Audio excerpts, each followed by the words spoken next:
Hello friends, welcome to my channel A News the Brain, and in this session we are starting our new chapter of human physiology which is digestion and absorption. Okay बच्चों, इससे पहले भी मैंने आपको human physiology के काफी chapters कराए हैं और आज के सेशन में और आज से हम शुरू कर रहे हैं डाइजेशन और एब्जॉर्प्शन. ओके बच्चों, तो चलो इस चैप्टर को शुरू करते हैं. ये जो चैप्टर है हमारा डाइजेशन और एब्जॉर्प्शन, ये 4 पार्ट्स में डिवाइडेड है बच्चों. मतलब इसमें हम क्या क्या चीजें पढ़ने जा रहे हैं वो मैं अभी आपको बता रही हूँ. ठीक है, तो इसमें हम डाइजेस्टिव सिस्टम पढ़ेंगे सबसे पहले. ठीक है, डाइजेस्टिव सिस्टम में यानी कि पाथ ऑफ फूड का जो पाथ है सबसे पहले मैं आपको वो बताऊंगी, जैसे कि माउथ. ठीक है, देन उसके बाद फेरिंक्स रीजन, बकल कैविटी है ना, ईसोफेगस, स्मॉल इंटेस्टाइन, स्टमक, ये सारी चीजें ये आती हैं हमारे डाइजेस्टिव सिस्टम में. देन सेकेंड पार्ट हम क्या पढ़ेंगे, डाइजेशन ऑफ फूड का डाइजेशन. ठीक है, कौन सी एंजाइम्स उसके लिए रिस्पॉन्सिबल है, कहां से कौन सी एंजाइम निकलती हैं, and the gland associated with it.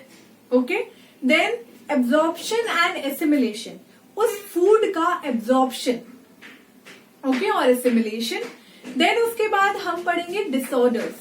Disorders इस चैप्टर से रिलेटेड है ना, डाइजेशन से रिलेटेड डिसऑर्डर आपकी एनसीईआरटी में भी है. जॉन्डिस है, ओके, डायरिया है, वॉमिटिंग है और कुछ एक्स्ट्रा डिसऑर्डर्स हैं वो भी हम डिस्कस करेंगे. ओके बच्चों, तो इस चैप्टर में हम ये डिस्कस करने जा रहे हैं और अब इस चैप्टर को हम शुरू करते हैं. चलो, तो सबसे पहले हम इस चैप्टर को डेफिनेशन से शुरू करेंगे डाइजेशन की.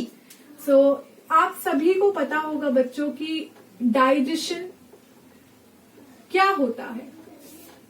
जो फूड हम खाते हैं कैसे कॉम्प्लेक्स फॉर्म में होता है, उस फूड को एक सिंपल फॉर्म में कन्वर्ट करना डाइजेशन है. सो कितना सिंपल है इसका डेफिनेशन, है ना. तो डाइजेशन कुछ भी नहीं है, ये क्या है, जब हम लार्ज इनसॉल्युबल फूड मॉलिक्यूल्स को कन्वर्ट करते हैं स्मॉल सॉल्युबल फूड मॉलिक्यूल्स में.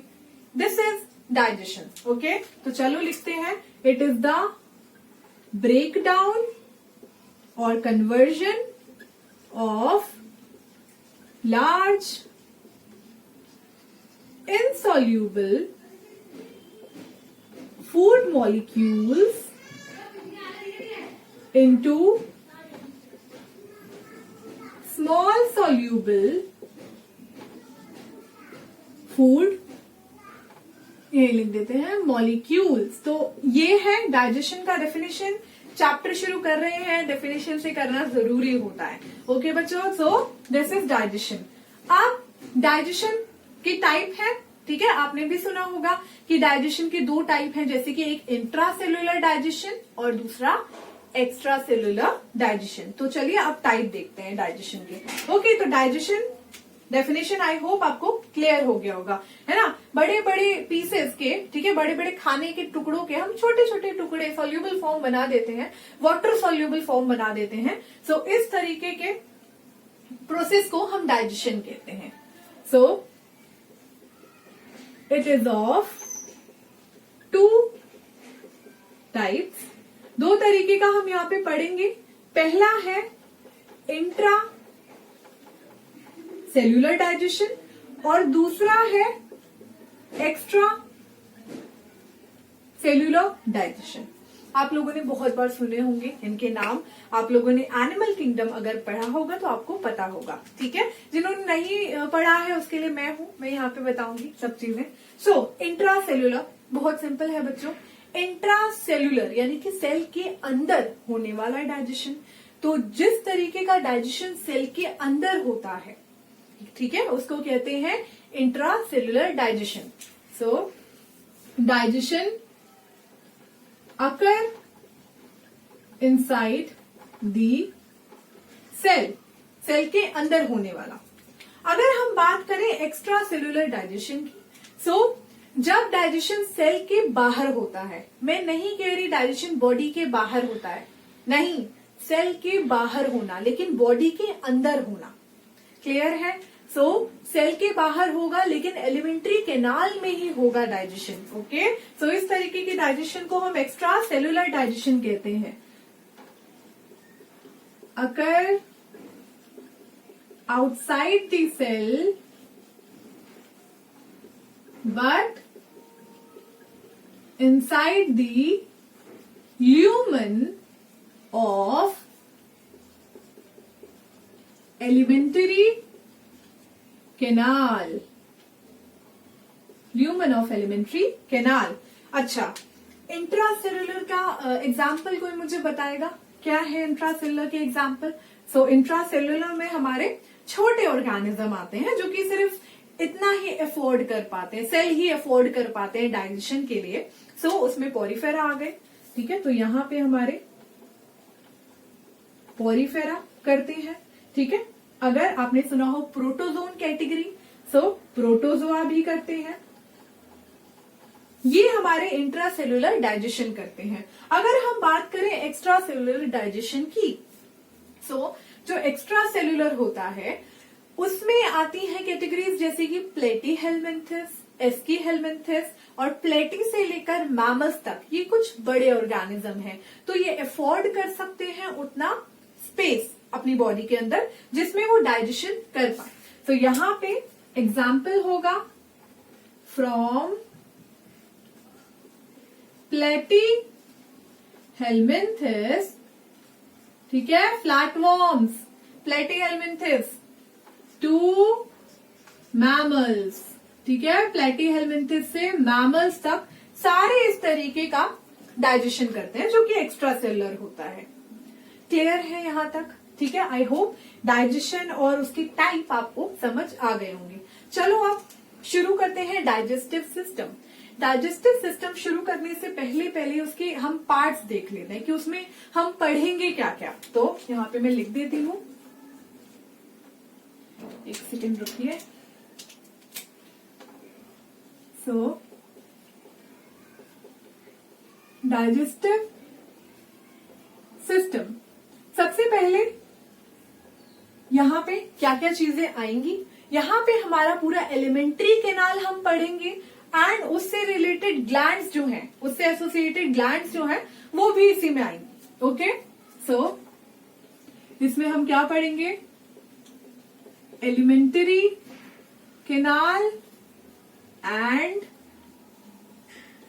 Associated glands. ठीक है, so alimentary canal and associated glands हम इसमें पढ़ने जा रहे हैं. चलिए अब शुरू करते हैं. इसके पार्ट्स मैं आपको बता देती हूँ. तो सबसे पहले हम माउथ पढ़ेंगे. ठीक है, बेसिकली क्या है बच्चों, ये पार्ट ऑफ फूड है. तो आप भी ये जानते हो, आप सब जानते हो. ठीक है, आप लोगों को पता है, बस वही मेरे बताने की देर है कि डाइजेस्टिव सिस्टम में क्या आएगा, कौन से पार्ट्स आएंगे. एलिमेंट्री कैनाल शुरू है माउथ से, यानी कि फूड सबसे पहले मुंह में रखेंगे. ठीक है, फिर अंदर बक्कल कैविटी. ओके, देन उसके बाद फेरिंग्स, देन ईसोफेगस से वो फूड पाइप से नीचे जाएगा, फिर वो हमारे पेट में जाएगा, स्टमक में जाएगा. तो आपको सब पता तो है. ठीक है, सो माउथ. उसके बाद हम क्या पढ़ेंगे? माउथ के बाद buccal cavity, then pharynx, then oesophagus. ठीक है, फूड पाइप. उसके बाद स्टमक, हमारा bag like structure, then small intestine. बिल्कुल डिटेलिंग करेंगे इन सारी चीजों की, आप चिंता मत करिए. Large intestine. ठीक है, देन लास्ट पार्ट क्या है? एनस. तो ये सारी चीजें हमें पढ़नी है डाइजेस्टिव सिस्टम में बच्चों. अब बकल कैविटी में हमें कुछ और चीजें, बकल कैविटी में आपने देखा होगा बहुत सारी चीजें हैं. क्या है हमारी बकल कैविटी में? पता है आपको, इसमें हमें टीथ भी पढ़ने हैं जो कि इस चैप्टर में इंक्लूडेड है. कहाँ पे है? बेसिकली जो हमारे साइड्स हैं बकल कैविटी की, वहां पे प्रेजेंट है टीथ, साइड्स में. फिर हमें इसमें पढ़ना है पैलेट. पैलेट कहाँ प्रेजेंट है? पैलेट बकल कैविटी की रूफ बनाता है. तो अंदर की जो कैविटी है मुंह के अंदर की, उसका जो रूफ है, ऊपर वाला जो पोर्शन है, वो है हमारा पैलेट. सो रूफ. देन टंग भी हम इसमें पढ़ेंगे बच्चों. सो टंग क्या है? टंग फ्लोर है बकल कैविटी का. ठीक है, सो फ्लोर बनाता है बकल कैविटी का. देन इसमें हम पढ़ेंगे सलाइवरी ग्लैंड्स। ठीक है, सलाइवरी ग्लैंड्स है जो कि कुछ ना कुछ जूसेस और एंजाइम्स बेसिकली सिक्रीट करेगी। ओके, कौन सी सलाइवरी एमाइलेज आपको पता है, सलाइवरी ग्लैंड्स हैं हमारे यहाँ पे। ओके, सो ये पढ़ना है हमें डाइजेस्टिव सिस्टम में। और सबसे पहले मैं आपको ये स्टार्ट कराने जा रही हूँ बकल कैविटी और फेरिंग्स। बेसिकली क्या कहते हैं, इस बकल कैविटी और फेरिंग्स को मिला के, ठीक है, एक और नाम आता है जिसको हम कहते हैं बको फेरेंजियल कैविटी। तो बच्चों सबसे पहले हम बकोफेरेंजियल कैविटी पढ़ेंगे जिसमें हम बकल कैविटी के चारों पार्ट्स पढ़ेंगे एंड फेरिंग्स भी पढ़ेंगे। तो चलो इसको स्टार्ट करते हैं। चलिए बच्चों, अब स्टार्ट करते हैं बकल कैविटी के स्ट्रक्चर से। ओके, सो ये बकल कैविटी का डायग्राम है। आई होप आपको ये क्लियर हो रहा होगा, समझ आ रहा होगा। मैंने काफी मेहनत करी है इसे बनाने में। ओके बच्चों, सो मैं चाह रही हूँ कि जितनी मेहनत यहाँ पे मैं आप लोगों के लिए कर रही हूँ उतनी ही मेहनत आप लोग भी करिए अपने एग्जाम्स में। कॉम्पिटिटिव एग्जाम में आपको आगे चल के कम्पीट करना है तो आप एक ना एक सीट ग्रैब करिए। ठीक है, जो भी लोग इन वीडियोस को देखते हैं, मैं चाहती हूँ एक ना एक सीट जरूर लीजिए किसी भी मेडिकल कॉलेज में या किसी भी मेडिकल फील्ड में।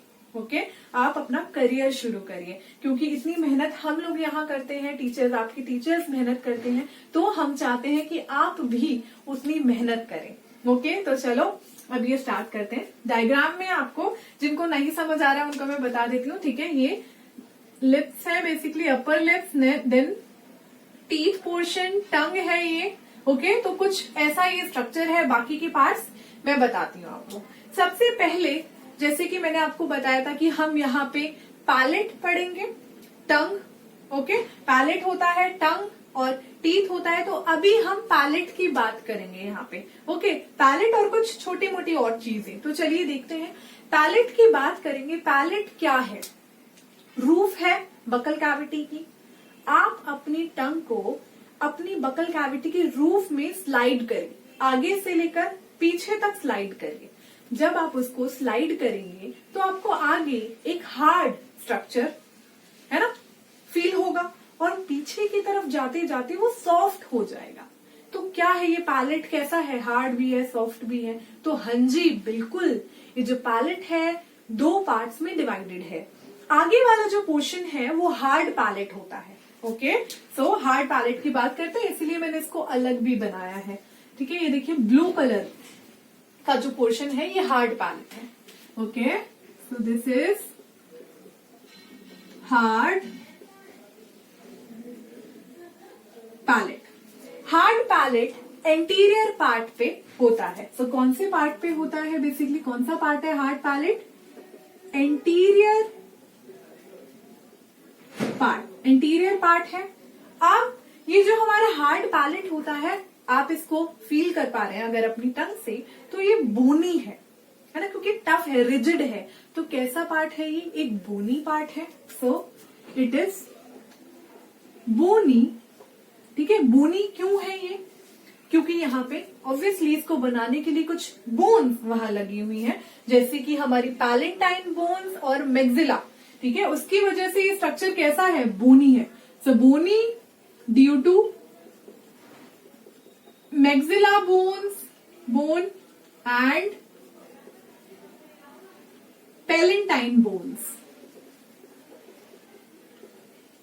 मैक्सिला और पैलेंटाइन बोन्स की वजह से, इन दोनों की वजह से ये कैसा है, ये बोनी है। अब और क्या आप देख सकते हैं और फील कर सकते हैं स्ट्रक्चर पे, आपको वहां पे कुछ रिजेस भी फील हो रही होंगी, है ना, कुछ फोल्डिंग्स आपको फील हो रही होंगी। बेसिकली वो क्या होती हैं फोल्डिंग्स? वो होते हैं पैलेंटाइन रियूगे। ठीक है बच्चों, सो हार्ड पैलेट में एक और चीज है, यहां प्रेजेंट होते हैं, इट हैज पैलेंटाइन रियूगे। वो जो फोल्डिंग है आपको बिल्कुल पसंद नहीं आ रही होगी, है ना, आप जब अपनी टंग वहां पे फिरा रहे होंगे वो बिल्कुल स्मूथ टेक्सचर नहीं दे रहा होगा, वो हल्का सा रफ होगा। आगे की तरफ की मैं बात कर रही हूँ। सो उनको पैलेंटाइन र्यूगे कहा जाता है बच्चों।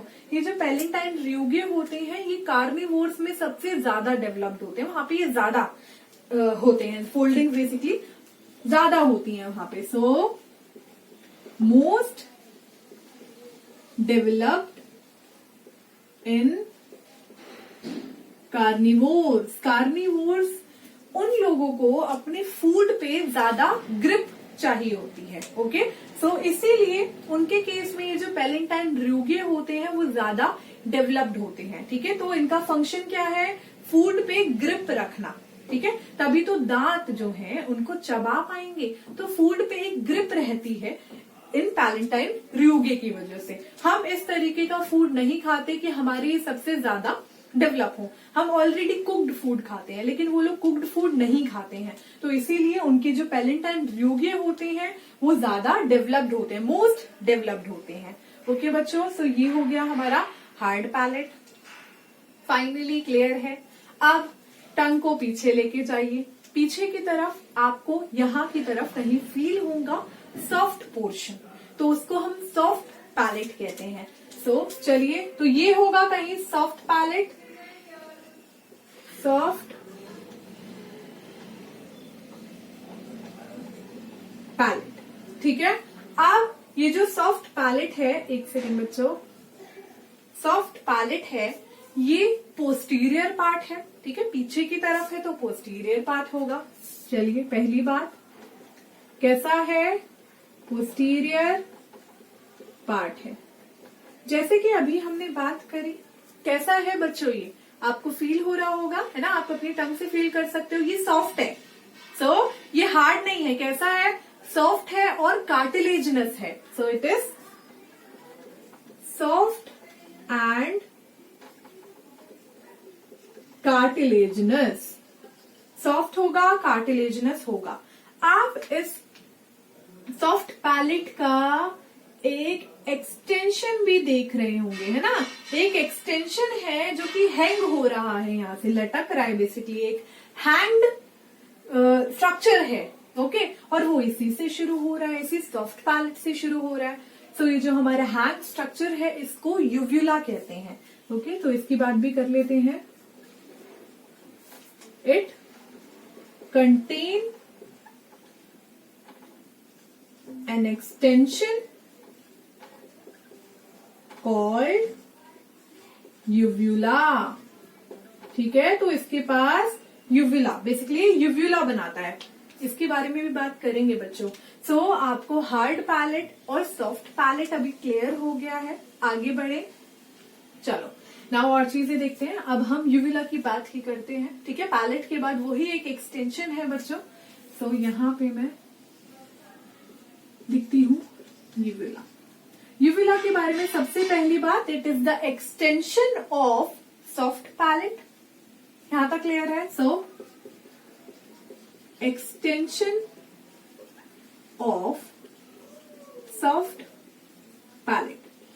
What is the function of uvula? कोई भी चीज पढ़ रहे हैं, फंक्शन पता होना चाहिए।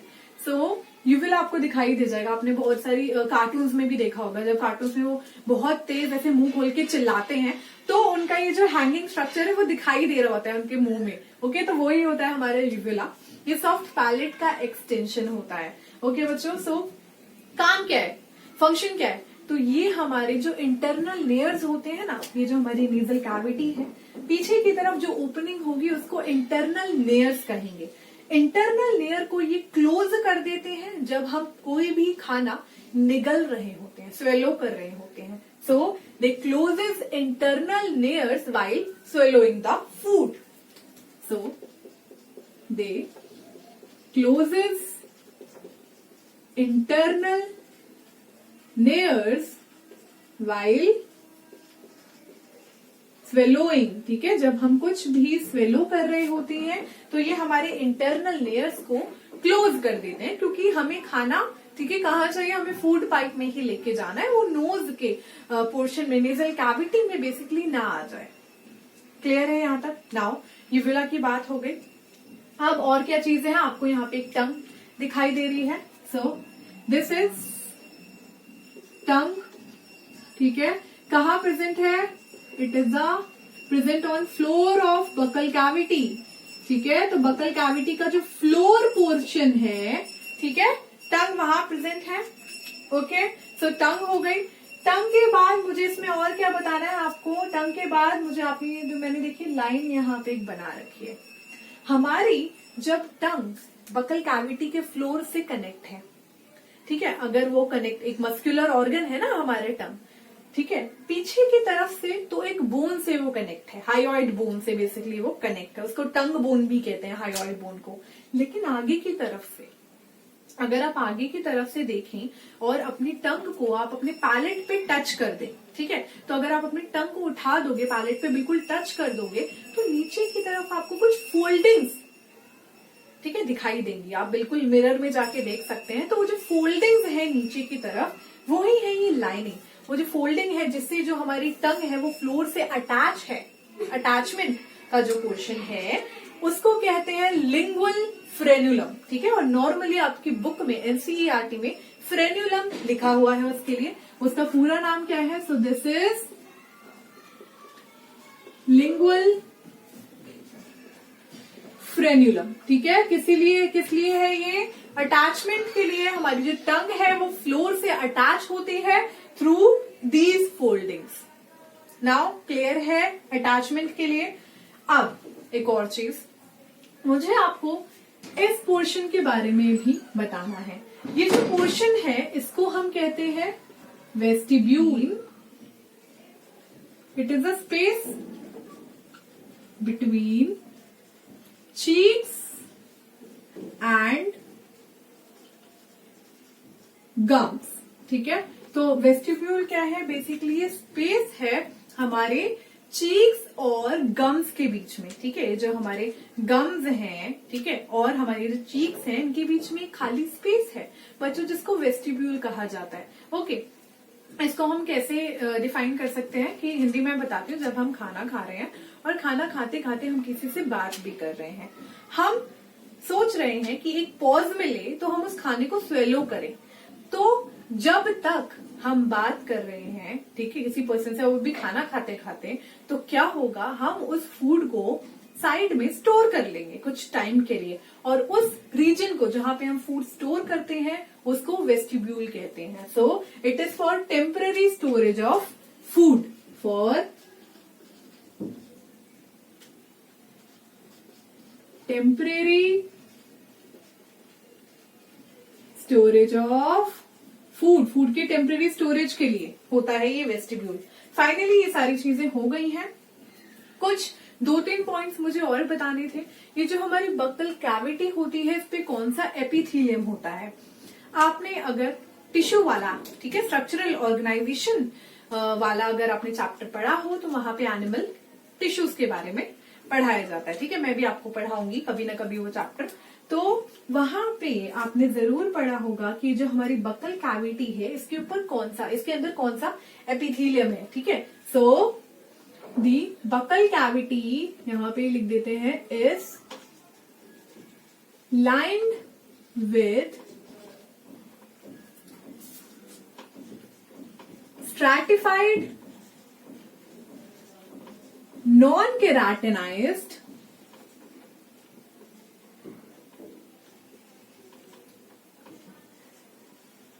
squamous epithelium. तो यहाँ पे कौन सा एपिथेलियम होता है? यहाँ पे stratified non keratinised squamous epithelium होता है। हमारी जो चीक्स की इनर लाइनिंग, लिप्स की इनर लाइनिंग और पूरा बकल कैविटी अंदर से सारा जो होता है लाइंड होता है इस तरीके के एपिथेलियम से। ओके, एक दूसरा भी होता है जो कि स्ट्रैटिफाइड केराटिनाइज्ड स्क्वामस एपिथेलियम होता है। वो कहाँ पाया जाता है? बेसिकली जो रफ पोर्शंस होते हैं, जैसे कि हमारे नेल्स हो गए, ओके, और फिशेज में स्केल्स हो गए, वो उस तरीके के एपिथेलियम से बने होते हैं। लेकिन ये वाला जो है नॉन केराटिनाइज्ड, यानी कि कैसा होगा? ये मॉइस्ट सरफेस पे होगा। मॉइस्ट सरफेस पे यानी कि हमारी बक्कल कैविटी एक मॉइस्ट सरफेस है, सॉफ्ट सरफेस है, ओके। और हमारे चीक्स की इनर लाइनिंग, लिप्स की इनर लाइनिंग, सब जगह इस तरीके का एपिथेलियम होता है। और मुझे क्या बताना है, ये जो हमारे पैलेट होता है ना, यहाँ पे भी बच्चों कुछ टेस्ट बर्ड होते हैं, टेस्ट बर्ड क्या होते हैं? टेस्ट बर्ड हम आगे भी पढ़ेंगे। तो टेस्ट बर्ड क्या होता है? टेस्ट बर्ड किसी भी सब्सटेंस को टेस्ट जब हम करते हैं उसके लिए हमारे पास टेस्ट बर्ड है। हमें पता कैसे चलेगा कोई सब्सटेंस खट्टा है, मीठा है, कड़वा है, कैसे पता चलेगा? Due to taste bud. Okay, so palate also contain few taste buds. ठीक है, फ्यू टेस्ट बर्ड पैलेट में होते हैं। अच्छा, एक और चीज के बारे में बताना था, बस ये लास्ट है। ओके, सो बच्चों क्या होता है कि कुछ एनिमल्स, जैसे कि आपने कभी सुना होगा जैकोब्सन्स ऑर्गन के बारे में। ओके, सो रैबिट और स्नेक्स के केस में ये एक ऑर्गन पाया जाता है। कहाँ पाया जाता है? उनके हार्ड पैलेट पे। तो कहाँ पाया जाता है वो मैं अभी आपको क्लियर कर देती हूँ। उनका जो हार्ड पैलेट होता है ना, उसका इंटीरियर पार्ट, ठीक है, वहां पे 2 ओपनिंग्स होती हैं। ठीक है, किसकी ओपनिंग होती है? नेजोपेलेटाइन डक्ट की। तो आपको इससे पहले का सब भूल जाना है, आपको सिर्फ ये याद रखना है कि एक ओपनिंग है उसके हार्ड पैलेट में। ठीक है, पेयर ऑफ ओपनिंग है जो कि कनेक्ट करती है उनकी बकल कैविटी को उनकी नेजल कैविटी से। जब उनकी नेजल कैविटी और उनकी बकल कैविटी से कनेक्ट है उस किससे? उस ओपनिंग से। और वहां पे क्या होते हैं उस ओपनिंग में? उस ओपनिंग में लगे होते हैं ऑल्फैक्टरी रिसेप्टर्स, जिनको जैकोब्सन ऑर्गन कहते हैं। यहां तक क्लियर है? So there is a connection between nasal cavity and buccal cavity and in the connection they have Jacobson organ. तो इसकी वजह से क्या होता है, जब वो खाना चबा रहे होते हैं तभी भी वो उसकी स्मेल जो है कर सकते हैं, उसको स्मेल कर सकते हैं उस खाने को। ओके, तो उसकी स्मेल ले सकते हैं तब भी वो। So they have Jacobson's organ, but in the case of human we do not have Jacobson organ. हम पहले स्मेल लेंगे देन हम उसको च्यू करेंगे। जब हम उसको चबा रहे हैं तब उसकी स्मेल हम नहीं ले सकते। So absent in human, but Jacobson organ is present in the case of rabbits and snakes. ठीक है, so Jacobson's साइंटिस्ट के नाम पे ही इसका नाम रखा। ठीक है, Jacobson's organ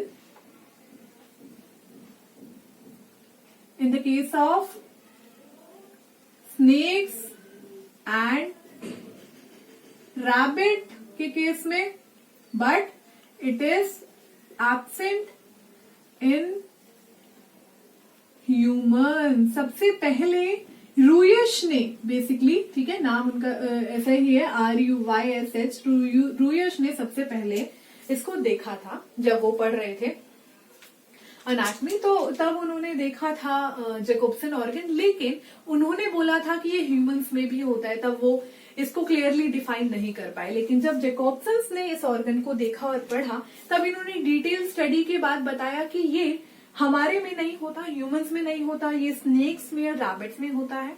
इसके और भी अलग काम है।